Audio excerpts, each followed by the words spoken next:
The Boston Red Sox have been rumored or linked to a lot of players this offseason so far, but who realistically will come to Boston? More on today's Locked On Red Sox.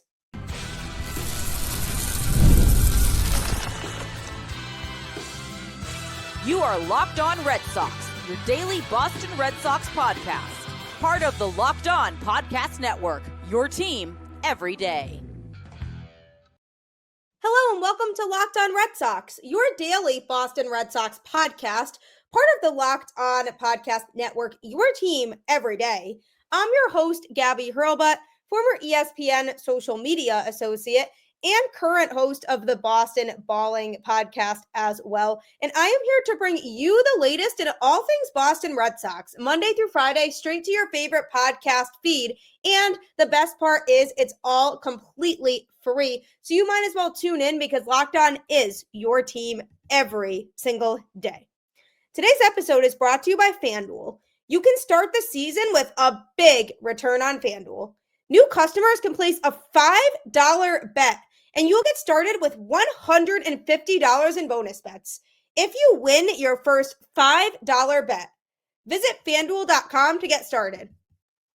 Welcome to the show. Happy Wednesday, middle of the week, and likely Friday for most of us here as the Thanksgiving holiday is tomorrow. I hope you're prepared for a full huge meal and nice celebration with friends, family, whoever means a lot to you that you'll be celebrating the holiday with. I hope you very much enjoy that. And as we approach December, that means winter meetings, and that means likely we could get some players signing with teams in the next couple of weeks, which would be fantastic in terms of action and players going and actually solidifying who they're going to be playing for. And we've heard a lot of different rumors of players who the Boston Red Sox are linked to this offseason, who they may acquire to add to this team to improve so that they can be back to being a contender in 2025.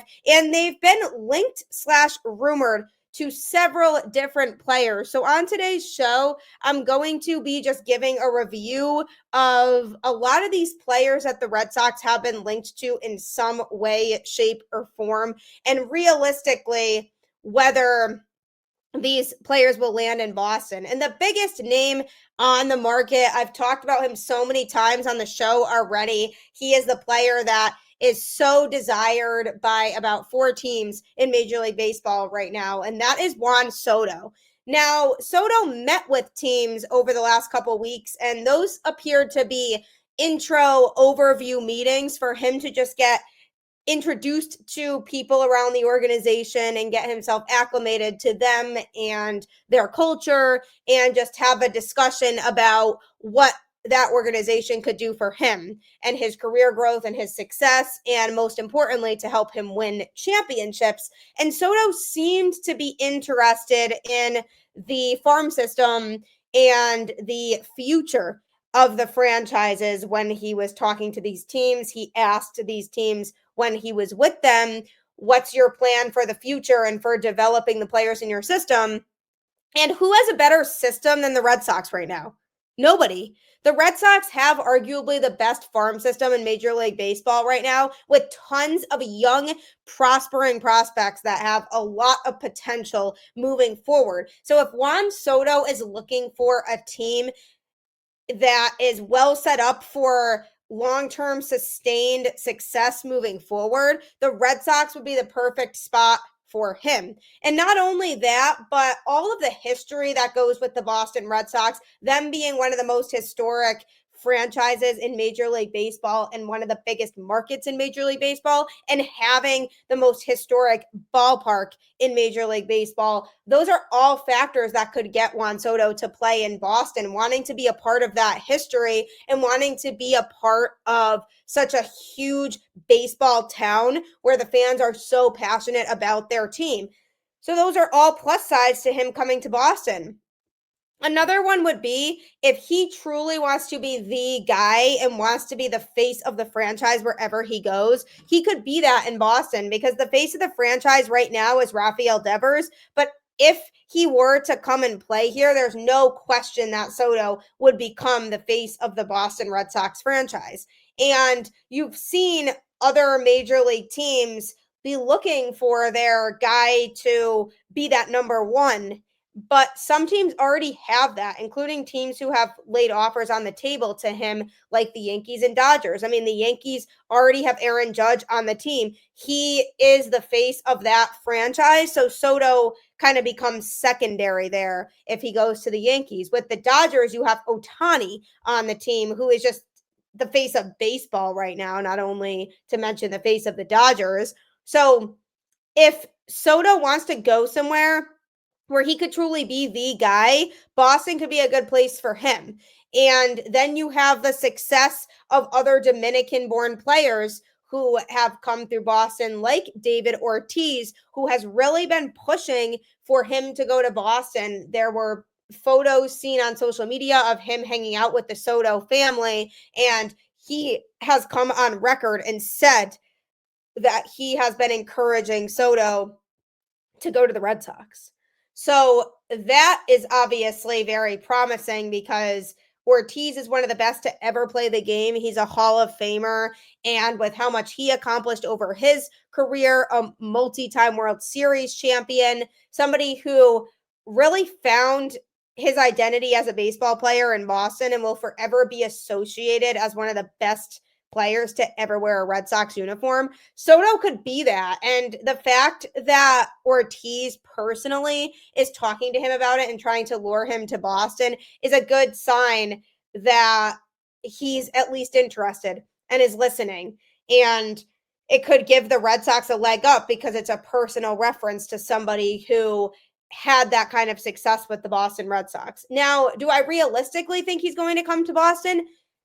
I think the chances are becoming higher and higher by the day, because if you had asked me this a couple weeks ago when they first entered the bidding, I would have said no shot. There's no way the Red Sox are going to outbid teams like the Yankees or Mets for Soto. I just don't see Steve Cohen of the Mets letting anybody outbid him.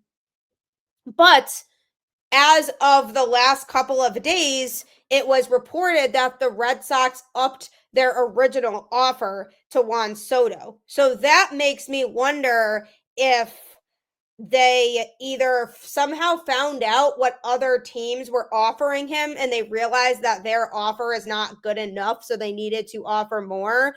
So then they went back and added more years to what they were offering, or how much money, or maybe even both.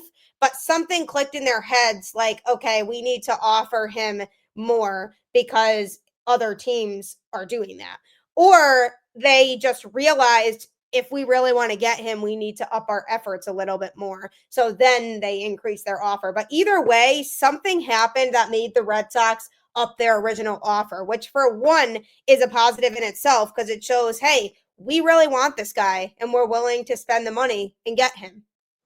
Secondly, besides that, over these last couple of days here, as it's being reported that several teams have laid offers on the table, it appears that this is only the beginning stages of the bidding. He's going to start to eliminate some teams, and the rumors have it that he is targeting around winter meetings to actually sign somewhere. So there might be a second round of a bidding war going on after this. And if the Red Sox just upped their offer, they obviously are serious about making it to that next round. And I feel like there's a good chance that they will. So I feel like the Red Sox aren't as much of a long shot as you might think. I think they're legitimate players for him. And obviously they are interested enough to where they're willing to give him the kind of money that he's demanding and is deserving of. So Juan Soto is the best free agent on the market right now. The Red Sox would be majorly better if they were to acquire him. And with them being associated with him and them being down to those last four teams who put in an offer, I think there's a shot. I mean, obviously the defending World Series champs gave him an offer, and that's something that, is what it is. The Dodgers are a stacked team. like I talked about before, and they obviously have all kinds of money because of all the deferred contracts they have on the books. So what their offer is could help him to decide, oh, I want to go back to the West Coast and I want to go to a team that just won the World Series and has a chance to do it again. But he then would be one of a mix of superstar players, whereas in Boston, he would be the guy. So that is the main number one free agent that the Red Sox have been associated with. And obviously, he would be somebody who would significantly up the roster. But if they don't get him, the Red Sox could pivot to other Scott Boras clients or spend that money that they would have spent on Soto elsewhere. So coming up, I'm going to be talking about a couple other good free agents that the Red Sox have been linked to in some capacity this offseason. Get ready to tackle the NFL action with FanDuel, America's #1 sportsbook. Because right now, new customers can bet $5 and get $150 in bonus bets if you win. The FanDuel Sportsbook app gives you everything you need to place live bets on the NFL, all in one place. So when you get a hunch in the middle of the game, you can check out the latest stats, view live play-by-play, and so much more on the same page where you place your bets. Just visit FanDuel.com to join today. You'll get started with $150 in bonus bets if you win your first $5 bet. That's FanDuel.com. Never waste a hunch and make every moment more with FanDuel, an official sportsbook partner of the NFL. FanDuel is a great way to make lots of money quickly. So if you like lots of money and you also like sports in general, head to FanDuel today because you can bet on all different kinds of sports and it could change your life for real. In talking about the Boston Red Sox and the offseason so far, there haven't been any big time free agents who have signed somewhere yet. There haven't been players who the Red Sox have missed out on yet, and the market just hasn't moved yet. And I think a lot of players are still in those preliminary stages of talking to teams, seeing what they can offer, and then going from there to evaluate the best option for them. So that totally makes a lot of sense and is understandable. And I do think Juan Soto controls the market. Once he signs, then other players, I think, will start to sign. Very similar to last year that Ohtani set the market. And once he signed, other players then jumped on it and started to make their decisions. So Juan Soto obviously is the #1 target, the guy the Red Sox should be the most interested in, and they should be willing to offer a lot of money for him. And if they land Juan Soto, then I expect them to not dish out a crazy amount of money on a free agent starting pitcher because, yes, there are good free agent starters on the market. But if they do land Juan Soto, I expect them to likely pivot and trade for a starter like Garrett Crochet, for example. Garrett Crochet is a starter who is proven in the league and has brought absolutely dominant stuff. So that being said, he doesn't have a whole lot of service time yet, so it's hard to really know for sure if he's definitely going to be a bona fide ace down the road. So there might be a little bit of hesitancy surrounding what the Red Sox would give up for him because they would have to give up a lot of assets in order to get somebody like Crochet to Boston, which is obviously completely understandable. And when you look at the White Sox right now and where they're at, they're going to need a lot of pieces because they were horrific in 2024. And if they want to get back to some ounce of decency in 2025, they're going to ask for a lot. And I totally understand that. So when looking at the Red Sox, if they do want to trade for Garrett Crochet, they're going to have to trade major league players. likely 2, possibly 1, but I doubt it. They'll probably ask for 2 major league players, in which case then I could see them trying to shop Wilyer Abreu and Tristan Casas, and maybe also trying to stick Masataka Yoshida in there. And then they would maybe think about signing somebody who could be more of a DH, and then moving Devers to first base and bringing in a third baseman. Or they don't move Casas and Abreu is the main piece in the package if the White Sox like him enough. And then they add high-end prospects to the deal, like maybe Braden Montgomery, who they just drafted in this most recent draft class, or another high-end prospect. I don't think it would take any of the big 4 prospects if they put a major league player or 2 in the deal. I think that the White Sox would accept a deal for 1 or 2 very talented major league players, plus another couple high-end prospects in the Red Sox system without one of the big 4 being included. So that is the type of situation that I could see the Red Sox doing. It has been heavily rumored that the Red Sox are a very likely team to try to land Garrett Crochet. And I do think that's something that they would seriously pivot to and consider as their way of acquiring that number 1 starter this offseason if they end up landing Juan Soto and they're spending a lot of money on him. Now, if they don't land Juan Soto and he decides to go elsewhere instead, then they have a ton of money on the table that they can use elsewhere that they would have given to Juan Soto. So if they don't get Juan Soto, the question is, what or who do they decide to spend that money on? In that case, if they do miss out on Soto, I could see them then throwing a lot of money at free agent starters, somebody like a Corbin Burnes or a Blake Snell or a Max Fried.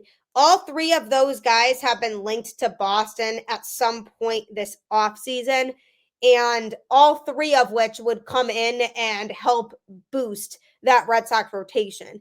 Now, I have reservations about some of them. I've talked about this on the show before, but when you take guys like Corbin Burnes or Blake Snell, those guys aren't going to settle for weak deals because they know how valuable starting pitching is to teams and they know what they personally can bring. And if you're the Boston Red Sox and you're going up to Scott Boras to talk about Blake Snell and you really want him, I'm telling Snell not to settle because the Boston Red Sox were a very clear team that didn't have an ace caliber starter in 2024. So if I'm Boras and I'm Snell, I'm sitting here saying, why would I settle for a deal when the Red Sox really need me? Let's make them show how much my skills would be beneficial to their team by making them up their offer. So I could totally see that happening and there being pressure on the Red Sox to offer a lot of money for a starter like Corbin Burnes or Blake Snell. I could totally see that being the case, especially because he is a Boras client. And when it comes to these pitchers that are linked to Boston, whether it's Max Fried, Corbin Burnes, or Blake Snell, all 3 of those guys would be the number 1 in a Red Sox pitching rotation right now. The only one who could possibly be the number 1 starter over any of them is Tanner Houck. And even so, I think that's a stretch. Houck definitely has really good stuff, but he struggled a little bit in 2024. So I still think Houck would be the number 2, and one of these guys, if they were to bring them in, would be the number 1. And then maybe they bring in 2 starters. They bring in a number 1 guy and then a number 3 or 4 guy who serves as pitching depth in the rotation. But either way, I do think that if the Red Sox miss out on Juan Soto and they can use that money elsewhere, then I think they would first look towards a free agent starter that they would pay before they go and they make a move to trade for Garrett Crochet. So that's essentially what I think will happen. I don't think they'll lock in any of those pitchers until Juan Soto makes his decision, because I do think Soto's decision is going to set the market and it's going to get the ball rolling on a lot of other players making their decisions. But those are the three highest caliber pitchers that have been linked to Boston this offseason. And if you look at those three guys, Blake Snell obviously has an injury history, and I would be worried about his ability to stay on the field. But when he's on the field, he has nasty stuff. He was the best pitcher in the league in the second half of the season in 2024. When he came back from injury, statistically, there was nobody better than him. If he's healthy and we get that version of Snell, obviously that version of Snell is dominant and would make the Red Sox a very dangerous team. Then you have Max Fried, who also has very good stuff, struggled in the postseason this past year, but we know that he's a veteran who will give you solid stuff on the mound and can eat innings. My worry with him is his age. He is getting up there a little bit, and his performance in the postseason. Do we have to worry that that's who he is as a pitcher, and he's starting to slip out of those old ways now and start to lose some of what he had because his age is catching up with him? Or if that was just a bad outing and we're going to get a dominant and strong Max Fried if he comes to Boston? So that would be my question with him. Corbin Burnes is definitely very solid, has postseason experience, could be somebody that could definitely elevate the Boston Red Sox rotation. I just worry a little bit about consistency with him. And if we know we can rely on him to go out there every 5 days and get the job done, 100% yes, can get the job done, but can he be consistently dominant in terms of not going out there and completely melting down as often as we saw from somebody like Brian Bayo this year, or even Tanner Houck, who had some struggling outings during this past season? If we think about Corbin Burnes being in this rotation, what would that look like for him? Is he going to be that true number one that the Red Sox need? So obviously nobody can tell the future. I wish we could, but we don't have that kind of magical powers to be able to know exactly who the best option would be and what the Red Sox would make out the best if they have as their situation. We don't know which of those pitchers is going to pan out the best next year, but you go off of their numbers and what you have seen from them before, and you hope that those numbers can carry over into the next season so that they can be a key piece for your team. So all of those things considered, Crochet, I definitely think is an option for Boston. Do I think it's a realistic option for the Red Sox? I think only if they don't land Juan Soto and decide to go for a free agent instead. If they land Juan Soto, Crochet to me is the most likely option, because I don't think they'll also want to spend a crazy amount of money on a free agent number one starter. I think that would be the case if they miss out on Soto and they have that money to spend. But I definitely think Crochet, they're already in conversations with the White Sox about, and he would be the choice that they would heavily, aggressively put together a package for if they land Soto and they want to then go out and still get a number one starter. So we'll have to see how that all plays out. But either way, we know that they need pitching. They obviously know that they need pitching. And I do think that that will happen. Whatever way it happens in, it's hard to say right now. But I do think that at the end of this offseason, the Red Sox pitching staff will be improved. And coming up, I'm going to be talking about a few other players that have been linked to the Red Sox at some point this offseason and why they may or may not make sense for Boston. Don't forget that you can follow and subscribe to Locked On Red Sox on YouTube or any other podcast platform. I am here Monday through Friday to keep you up to date on all things going on with this team, whether it's during the season or during the off season. I will keep you in the loop on all the rumors and everything that's going on. So make sure that you subscribe to the show wherever you get your podcasts. And also you can check out some other Locked On shows too. If you're a big Boston sports fan, you can check out Locked On Patriots, Locked On Celtics, or Locked On Bruins, or Locked On Boston College.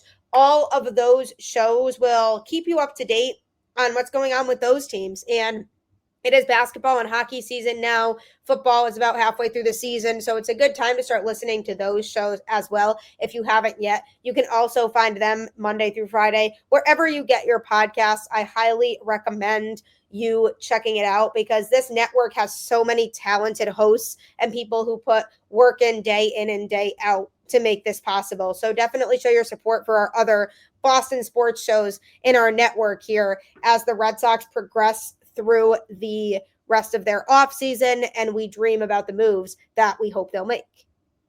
Now, speaking of those moves that we hope they'll make, obviously the Red Sox need to make big moves. There's no question about that. They have work to do when it comes to the rest of this offseason. And I've already talked about a lot of scenarios when it comes to Juan Soto and their pitching and what could dictate that. They also need to improve their bullpen. They already signed a bullpen piece in Justin Wilson. We'll see how he does, but that's likely more of a depth piece for the pen than anything else. But they need to get some talented relievers in the mix here who can be reliable.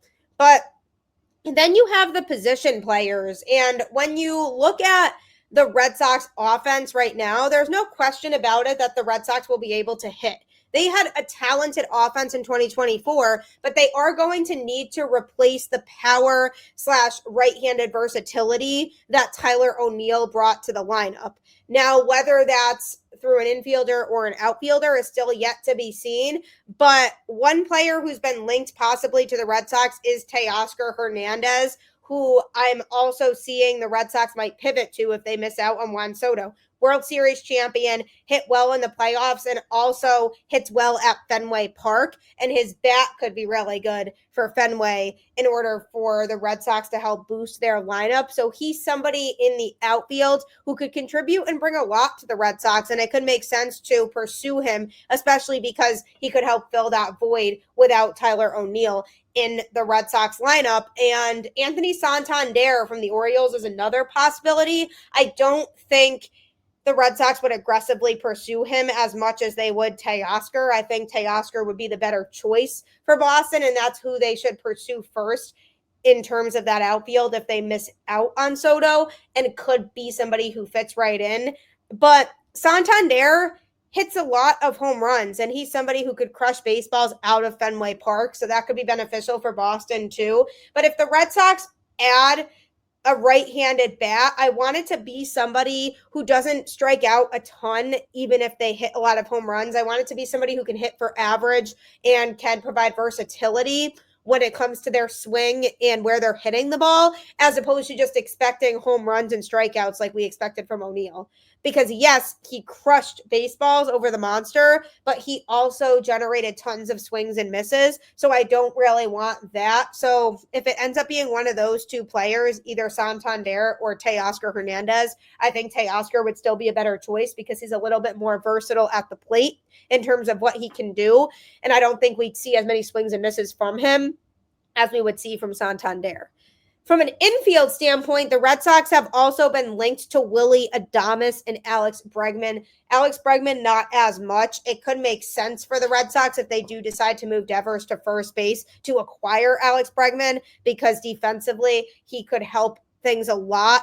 Willy Adames also is another name of somebody that could help improve the infield defense and hits well and might be well desirable for Boston. And also going along with the third base conversation, there are rumors going around that the Red Sox might explore a trade for Nolan Arenado. If that ends up being the case and the Red Sox want to trade for him, he had said that he'd be willing to move to first base for a team that he goes to. And if that's the case, then they could keep Devers at third, but then they still have to make a decision about Casas. And then that would mean them likely trading Casas this offseason. And if they do trade for Arenado and they want to move him to first base, then that would indicate that, okay, they believe in what Devers has defensively at third and they feel like he could still improving that area. So with all of that being said, if Devers is continuing to play third base and they believe in his defense enough to where he's going to continue to get better, then why would they trade for Arenado when they can just keep Casas, who's young and will probably be a 40 home run guy at some point in his career, to play first base? That's where that question comes in. So if they trade for Arenado, that to me means they definitely plan on trading Casas. Because if they trade for Arenado, whether they move Devers to first base or not, where would Arenado play if they don't trade Casas? So to me, regardless of what they decide on Devers, if they are trading for Nolan Arenado, that means they are set on trading Tristan Casas this offseason. And I do think it's more of a possibility that they trade him than you might think to try and get pitching in return. And if they do decide, okay, we can work out a deal for Nolan Arenado, then maybe we stick Tristan Casas into the package for Garrett Crochet, and that'll help boost the Red Sox chances. So there are lots of options in the infield that the Red Sox have. The fact that there have been some infielders whose names have been linked with the Red Sox makes me feel like they're definitely not eliminating the possibility of moving Casas. So that'll be interesting to watch that situation play out, because clearly fans might think they're more attached to Tristan Casas than they actually are. So I'd be curious to see where the Red Sox land on that and if they end up deciding it's best for the future of the organization if they trade him. So keep an eye on that situation, because there have been infielders that the Red Sox possibly might be linked to that could spice up that situation with Tristan Casas a little bit. So I'm looking forward to seeing that and seeing how all of that plays out moving forward. But I do appreciate you making Locked On Red Sox your first listen of the day. Make sure you next check out Locked On MLB. Baseball guru Sully, aka Paul Sullivan, brings a daily blend of humor and baseball, keeping you updated on every rumor and story throughout the offseason. Find Locked On MLB on YouTube or wherever you listen to podcasts. He is so funny. I'm telling you, you will not be disappointed. Sully's hilarious and has a lot of knowledge of the sport of baseball. So make sure that you check out his show next. Like I always say, keep the faith, go Red Sox, and I will catch you on the flip side.